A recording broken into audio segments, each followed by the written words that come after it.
तो hi friends, मैं भीम सिंह। क्या टॉपिक करोगे आज नया?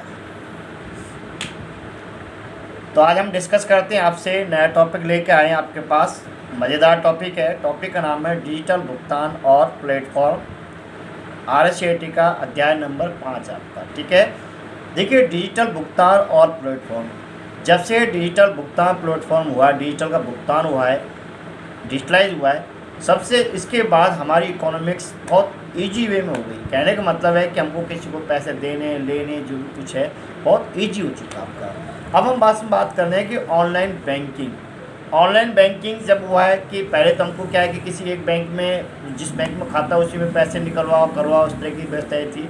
परंतु आज हम कहीं भी ऑल इंडिया ऑल वर्ल्ड कहीं भी आप लेन देन कहीं भी कुछ भी कर सकते हैं। देखिए, बात करें इसमें सबसे पहले, बात करने से पहले हम बात करें कि यदि हम थोड़ा सा हल्का सा दिमाग लगाएं, यदि इंटरनेट नहीं होता तो क्या होता? सोचो, सोच लिया? क्या सोच लिया? यदि इंटरनेट नहीं होता तो आज हम जिस तरह से सुपर हाईवे की तरह चल रहे हैं उस तरह सुपर हाईवे की तरह नहीं चल पाती। हमारी इकोनॉमी से हजारों गुना बैक में होती है, पीछे होती है। अब इसके बाद हम बात करें कि यदि इंटरनेट आ चुका है तो इकोनॉमी किस तरह ग्रोथ करनी चाहिए और इसके द्वारा क्या क्या काम कर सकते हैं। देखिए, यदि हमारे पास इसके बहुत सारे काम हैं जो आप कर सकते हैं। इसके देखिए, बीमा का भुगतान कर सकते हैं, रोज़मर्रा के भुगतान खातों के द्वारा भुगतान कर सकते हैं, आप लेन देन कर सकते हैं, वर्चुअल बैंकिंग कर सकते हैं, नेट बैंकिंग, दुनिया भर के काम आप ऑनलाइन बैंकिंग के द्वारा कर सकते हैं। किसी को आप पैसा भेजना है, कोई स्कूल कॉलेज की फ़ीस भरनी है, कोई सामान लेना है देना है, दुनिया भर के काम आप नेट बैंकिंग के द्वारा या ऑनलाइन बैंकिंग के द्वारा कर सकते हैं। अब हम इसमें थोड़ा सा बात करें, आपको देखिए एक चीज़ और ध्यान दें कि अपने कार्ड की डिटेल आप खुद ही डालें। ये ध्यान दें, जब भी आप नया ऑनलाइन बैंकिंग करें अपने कार्ड की डिटेल खुद डालें, किसी दूसरे पर विश्वास बिल्कुल भी नहीं करें। ठीक है, और अपना पिन नंबर, OTP, CCV या इंटरनेट बैंकिंग पासवर्ड किसी के साथ शेयर न करें। ऑनलाइन बैंकिंग सिर्फ अपने कंप्यूटर, मोबाइल या सोर्स नेटवर्क पर ही करें। इस चीज़ का विशेष ध्यान दें। दोबारा सुन लीजिए, जब भी आप ऑनलाइन बैंकिंग करते हैं, ऑनलाइन नेट बैंकिंग करते हैं, उस समय अपना कार्ड किसी को न दें। ठीक है। दूसरा, पिन नंबर, OTP, CCV, आप इंटरनेट बैंकिंग के पासवर्ड किसी के साथ शेयर नहीं करें। और ऑनलाइन बैंकिंग का यदि काम करते हैं खुद का PC होना चाहिए या ट्रस्टेड हो तो आप करें, नहीं तो नहीं करें, क्योंकि आज दुनिया भर के धोखाधड़ी के काम हो रहे हैं, डिजिटलाइज ज़्यादा हो रहे हैं। देखो, जितने फ़ायदे हैं उतने नुकसान भी इसके साथ। हम बात कर लेते हैं ऑनलाइन बैंकिंग के। सबसे पहले क्या बात करें? फ़ायदे। चलो ठीक है, फ़ायदे देखिए, सबसे बड़ा फ़ायदा है कि 24 आवर्स आप इससे जुड़े रहते हैं। 24x7 मतलब 24 आवर्स इसमें आप इससे जुड़े रहते हैं, कभी भी आप लेन देन कर सकते हैं। ट्रांजैक्शन पर कम लागत, सामान्य लागत में कटौती, मतलब इसमें आपको कहीं जाने की जरूरत नहीं है, बैंक में जा रहे हैं वहाँ कर रहे हैं, ये कुछ ऐसा कुछ नहीं है। सामान्य कटौती छोटी सी और आपका कम लागत में आपका काम हो जाता है। कम समय की लागत, समय भी कम लगता है आपका। बहुत सुरक्षित है। देखो, ये तो नहीं कह सकते मतलब सुरक्षित है, पर ये कह सकते हैं बहुत सुरक्षित है। ठीक है, यदि आपने लापरवाही करी तो घटना है, जैसे सड़क पे यदि आपने लापरवाही करी तो दुर्घटना घट सकती है। तो वही चीज़ क्या, पैसे तुरंत और सही जगह पर स्थानांतरित हो जाए, ट्रांजेक्शन हमेशा हो जाते हैं। जैसे मान लीजिए सपोज कीजिए आपका पापा दिल्ली है, आप यहाँ पापा को पैसे की जरूरत पड़ गई तो आप यहाँ से अकाउंट से अपने पैसे से ट्रांजेक्शन कर सकते हैं। अब दिल्ली आपको जाने की जरूरत, टाइम बच गया, पैसा बच गया, सब। ठीक है, घर से बैठे बैठे यूटिलिटी बिल, अन्य आप सुविधाएं भी आप किसके द्वारा कर सकते हैं? ऑनलाइन बैंकिंग के द्वारा कर सकते हैं। कर सकते नहीं कर सकते? आगे नॉलेज कैसे बोलते हैं नॉलेज आगे ना। देखिए, ऑनलाइन बैंकिंग के माध्यम से अब क्या क्या सेवाएं ले सकते हैं। देखो, सेवाएं दुनिया भर की। आधार प्रमाणिकता के आधार पर बैंक में खाता खोल सकती हैं आप आधार से, क्योंकि पहले बैंक में क्या है कि आधार से लिंक नहीं थे, अब बैंक में खाते सारे आधार से लिंक हो गए, तो आप खाता खोल कर आप उसमें पैसे जमा करा सकते हैं दुनिया भर का। अपने खाते की शेष राशि की आप जानकारी, स्टेटमेंट ले सकते हैं। आप अपने खाते से किसी और के खाते में धन हस्तांतरित कर सकते हैं। ये इसके क्या है? ऑनलाइन बैंकिंग के माध्यम से क्या क्या सेवाएं दे रहे हैं। डिपॉजिट, फिक्स डिपॉजिट का प्रबंधन कर सकते हैं। Utility bill, mobile, credit card, debit card, ये यूज कर सकते हैं आप। डिमांड ड्राफ्ट, चेक्स, अनुरोध, चेक भुगतान रोकना, अपने debit card, credit card block करना, अनब्लॉक करना, ये सारे काम कर सकते हैं। डेबिट कार्ड की पुनर्जनन के लिए अनुरोध करना, यदि मान लीजिए आप कार्ड को खो चुका है, कुछ हो चुका है, तो वो आप दोबारा कर सकते हैं, रिजनरेट कर सकते हैं। सारी चीज़ आप इसके द्वारा कर सकते हैं। अब देखिए कितने मज़े की बात आ गई आपके सामने कि आप ये सब चीज़ें कब सीखते हैं, जब आप कभी क्या है कि सब हम किसी किताब से जुड़ते हैं। देखिए जब तक हम ज्ञान के पास नहीं जुड़ेंगे तब तक आपको नॉलेज नहीं आएगी। आप हमेशा, यदि आपको लगता है कि हमें एक ऊंचे पेड़ की तरह एक ऊंचे गगन में हमको उड़ना है, तो किताबों से दोस्ती मत छोड़ना, क्योंकि किताब ही एक ऐसा आपका सबसे बड़ा धन है। क्योंकि कहते हैं कि आपकी सारी संपत्ति आपकी बांट ली जाती है, परंतु एक आपकी जो नॉलेज है वो संपत्ति आपकी कोई नहीं बांटता है। तो किताबों से जितना ज़्यादा जुड़ोगे उतनी ज़्यादा आपको नॉलेज बनेगी और एक आपका अच्छा उज्ज्वल भविष्य बनेगा। आगे देखिए, बात करते हैं नेक्स्ट, खाता खोलने जाने की प्रक्रिया। देखिए आप कभी भी बैंक में जाते हैं, खाता कैसे खुलेगा। खाता खोलने के लिए सबसे पहले आपके पासपोर्ट साइज छोटा फ़ोटो होना चाहिए, आधार कार्ड हो आपके पास, या जन आधार कार्ड हो, या अदर कोई भी आपके पास पहचान पत्र हो, या नरेगा कार्ड हो, एनी इस तरह की बहुत सारी डिटेल्स हैं, इनमें से कोई एक चीज़ आपके पास हो। बैंक में जाएं, बैंक में आपका खाता खुल जाएगा। जनधन का खाता खुलवाते हैं तो जीरो बैलेंस में खुल जाएगा। यदि आप वैसा खाता खुलवाते हैं आपका, तो आपको हो सकता है बैंक के अलग अलग सिक्योरिटी जमानत होती है, जैसे कि कोई बैंक 500 रुपये में खाता खोल देता है, कोई 1000 में खोल देता है, कोई 10,000 भी लेता है। तो अलग अलग बैंकों की अलग अलग स्थिति होती है। तो आप जो बैंक के अकॉर्डिंग हो उस तरह से उसकी जो फॉर्मेलिटीज हो आप पूरी कर सकते हैं। अब बात आती है जनधन खाता। देखिए प्रधानमंत्री नरेंद्र मोदी जी ने जनधन खाता खोलने का मुख्य उद्देश्य रखा था कि जितने भी हमारे ग्रामीण तबके के आदमी हैं, ग्रामवासी हैं, जो ग्रामीण हैं एरिया के हैं, उनको सारा बेनिफिट है डायरेक्ट उनके खाते में जाए। कोई भी फैसिलिटी गवर्नमेंट की आती है, कोई भी स्कीम आती है, तो वो सारा पैसा क्या है कि सीधा उनके खाते में जाए, जनधन खाते में जाए। देखिए इसमें दे रखा है, एक बैंक खाता खोलने के लिए आपको सबसे पहले उस खाते के प्रकार को तय करना चाहिए कि आप खाता किस प्रकार का खुलवा रहे हैं, वो चीज़ आप देखेंगे।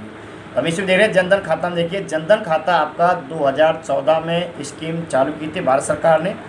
यह एक राष्ट्रीय योजना है जिसका मूल उद्देश्य था भारत के आर्थिक रूप से कमज़ोर वर्गों में वित्तीय सेवाएं जैसे बचत, जमा, बैंक खाता, धन, क्रेडिट, पेंशन इत्यादि किफ़ायती तरीक़ों से आप उनके पास पहुंच सके।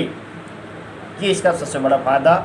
सबसे दूसरा और मोदी जी ने एक रखा कि इसमें जनधन खाते से क्या होगा, यदि कोई बैंक में खाता खुलवाता है तो कम से कम कुछ ना कुछ पैसा तो वो सेव कराएगा उसको। हमारे हिंदुस्तान में हज़ारों लाखों ऐसे ग्रामीण तबके के आदमी थे जिनके खाते ही नहीं थे और खाता खोलना ही नहीं जानते थे। तो इससे बेनिफिट क्या हुआ, एक तो डिजिटाइज हो गए कि उनको पता चल गया बैंक में खाता कैसे खुलता है। दूसरा अपना बैंक में खाता खुलने के बाद वो थोड़ी थोड़ी छोटी छोटी आपके पैसे जमा करने लगे, जोड़ने लगे, बचत करने लगे। पेंशन, उनके पेंशन आने लगी, खाते में आने लगी, स्कूल की जैसे स्कॉलरशिप्स हैं, दुनिया भर की चीज़ें, ये सारी चीज़ आती हैं। दुनिया महिलाओं के जो कह सकते हैं, जो महिलाओं गवर्नमेंट जो देती हैं, ये सब्सिडी है, गैस पर है या अदर कोई सेवा है, तो वो डायरेक्ट बेनिफिट इनके खाते में आपके पास आती है। अब बात आती है जनधन खाता कैसे खुलवाएं। आधार कार्ड होना चाहिए, आधार कार्ड के अलावा मतदान पहचान पत्र होना चाहिए, ड्राइविंग लाइसेंस हो, पासपोर्ट हो, नरेगा पैन कार्ड हो सकता है, नरेगा का कार्ड हो सकता है। ये दस्तावेज आपके पास इनमें से कोई भी हो तो आप इसमें जनधन खाता आप खुलवा सकते हैं। इसके बाद अपना कोई फोटो पर कोई उस पर क्या होना चाहिए, किसी के हस्ताक्षर होने चाहिए, रजिस्टर्ड अधिकारी कोई भी हो उसका हस्ताक्षर हो, तो आपका बैंक में जनधन खाता खुल जाएगा। उसका अकॉर्डिंग आप सरकार का अकॉर्डिंग उसमें जुड़ जाए। ठीक है भाई, तो ये था गवर्नमेंट की एक अच्छी स्कीम थी, अच्छी पहल थी जिसमें आपने जनधन खाते में। तो आपसे इसमें नेक्स्ट बात कर रहे हैं कि ऑनलाइन डिजिटल भुगतान पद्धति और प्लेटफॉर्म। देखिए ऑनलाइन डिजिटल भुगतान पद्धति के बहुत सारे प्लेटफॉर्म। देखिए ऑनलाइन, ऑफलाइन। ऑफलाइन में तो हमको जाना पड़ता, ऑनलाइन में वहीं के बैठे बैठे आप कंप्यूटर के माध्यम से या कह सकते हैं मोबाइल के माध्यम से आप कहीं भी ऑनलाइन आप भुगतान कर सकते हैं। अब इसमें बात आता है कि ऑनलाइन भुगतान के लिए देखिए एक डिजिटल भुगतान प्रणाली ऑनलाइन ट्रांजैक्शन के लिए इलेक्ट्रॉनिक भुगतान की स्वीकृति प्रदान करती है। स्वीकृति प्रदान के लिए जैसे भुगतान डेबिट कार्ड है, क्रेडिट कार्ड है, नेट बैंकिंग है, मोबाइल वॉलेट। देखो ऑनलाइन जो भुगतान प्रणाली है किन किन के साथ, debit card, credit card, mobile wallet और नेट बैंकिंग। तो इनके द्वारा हम क्या है कि किसी को भी ऑनलाइन भुगतान कर सकते हैं हम चाहें जैसे। अब देखिए इसे हम बात करें, सबसे पहले हम बात कर लेते हैं आपसे, इसी में लेते हैं, इसी खंड में हम बात करें क्रेडिट कार्ड, डेबिट कार्ड, रुपये कार्ड और पॉइंट ऑफ सेल मशीन, इनके बारे में आज आप डिस्कस करेंगे। आप सबसे पहले लेते हैं क्रेडिट कार्ड का भुगतान। देखिए क्रेडिट कार्ड भी आप जैसे डेबिट कार्ड, क्रेडिट कार्ड, रुपये कार्ड है, इस तरह से आप इसमें बात करें क्रेडिट कार्ड। क्रेडिट कार्ड एक प्लास्टिक का छोटा सा कार्ड होता है, इतना सा छोटा सा होता है, इतना बड़ा सा कार्ड होता है, बिल्कुल प्लास्टिक का चिकना बढ़िया। उस कार्ड के द्वारा आप कहीं भी लेन देन कार्ड कर सकते हैं। अब जैसे इसमें बहुत सारे जो आपके डेबिट कार्ड है, सॉरी क्रेडिट कार्ड है, जैसे आपका क्रेडिट कार्ड है वीज़ा है, मास्टर कार्ड है, डिस्कवर है, अमेरिक एक्सप्रेस है, ये इस तरह के क्या है कि आपके क्रेडिट कार्ड्स हैं। कंपनियां जो इस तरह की कंपनियां जो ये क्रेडिट कार्ड आपके लिए तैयार करती हैं। तो इस क्रेडिट कार्ड के द्वारा आप किसी को भी भुगतान ट्रांजेक्शन कर सकते हैं। और इसका जो दे रखा है ये 16 अंक का होता है। ये आपका क्रेडिट कार्ड हमेशा 16 अंक का होता है और इसमें सी और CVV ये नंबर्स होते हैं, ये आप इसमें डाल सकते हैं। पीछे के 3 अंक होते हैं। यदि कहीं भी आप भुगतान करते हैं, क्रेडिट कार्ड लगाए अपना और उसमें पीछे के 3 नंबर हैं, वे ऑनलाइन भुगतान कर रहे हैं तो आप उसमें डालकर वो इस तरह से आप भुगतान कर सकते हैं। इसके बाद जैसे भुगतान करते हैं उसके बाद आपके मोबाइल पे एक OTP आता है, OTP आप डाल देंगे और डालने के बाद आपका भुगतान जिसको देना है लेना है वो सारे काम आप इजी वे में कर सकते हैं। क्लियर भाई? अब हम बात करते हैं डेबिट कार्ड। डेबिट कार्ड आपका एक debit card, bank card, cash card भी कह सकते हैं। ये एक प्लास्टिक का कार्ड होता है जिसका इस्तेमाल खरीदारी करते समय नकदी के बजाय किया जाता है। इसमें क्या है कि ऑनलाइन जितना आप कर सकते हैं कैश की बजाय आप ऑनलाइन जितना डिपॉजिट देना चाहें, मतलब किसी को खरीदारी करना है तो उसमें काम आता है आपका।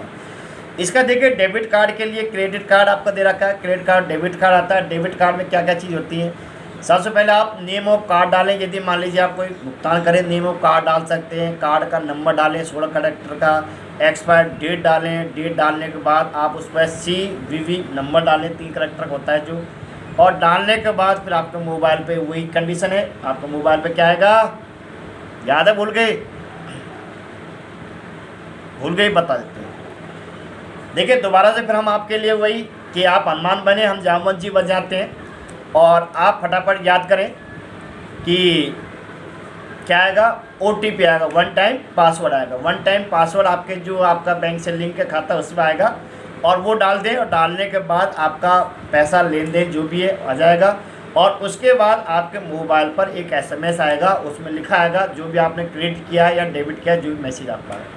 एक चीज़ विशेष ध्यान दें, क्योंकि हमारे हिंदुस्तानियों की सबसे बड़ी एक सोच होती है, क्योंकि हम क्या करते हैं कई बार हज़ारों रुपये दे देते हैं और कई बार 10 रुपये नहीं दे पाते। कारण क्या है कि हमारा लोभ मोटा है। लोभ का मतलब है कि हमारे पास यदि किसी ने भी कोई अपना खाता खुलवा रखा है तो सबसे पहले क्या करें, उसको आप मोबाइल SMS सर्विस चालू रखें। उससे क्या फ़ायदा होगा, यदि मान लीजिए आपके खाते में कोई ट्रांजेक्शन आ रहा है जा रहा है तो आपको उसकी चीज़ की पता चल जाए कि हमारे खाते में क्या हो रहा है।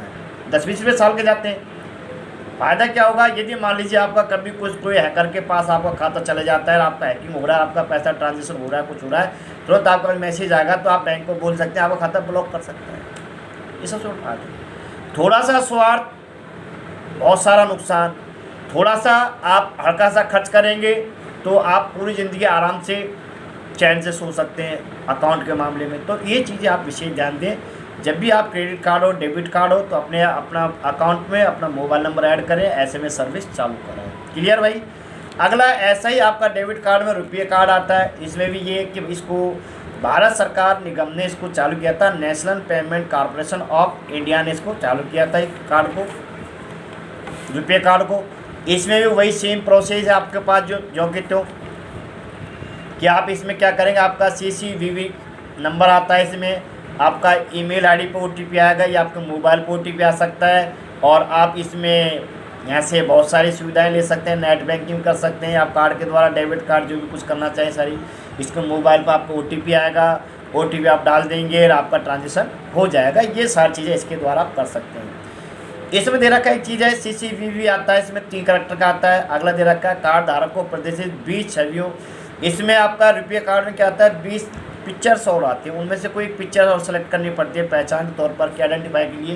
कभी आपका कोई हैक हो जाए तो खाता, तो वो हैकर को पता नहीं है कौन सी पिक्चर, तो वो आप इसमें कर सकते हैं। फिर आप में पिन पैड नंबर भी आप डाल सकते हैं आपका कार्ड का, जैसे कार्ड का आपका पासवर्ड होता है।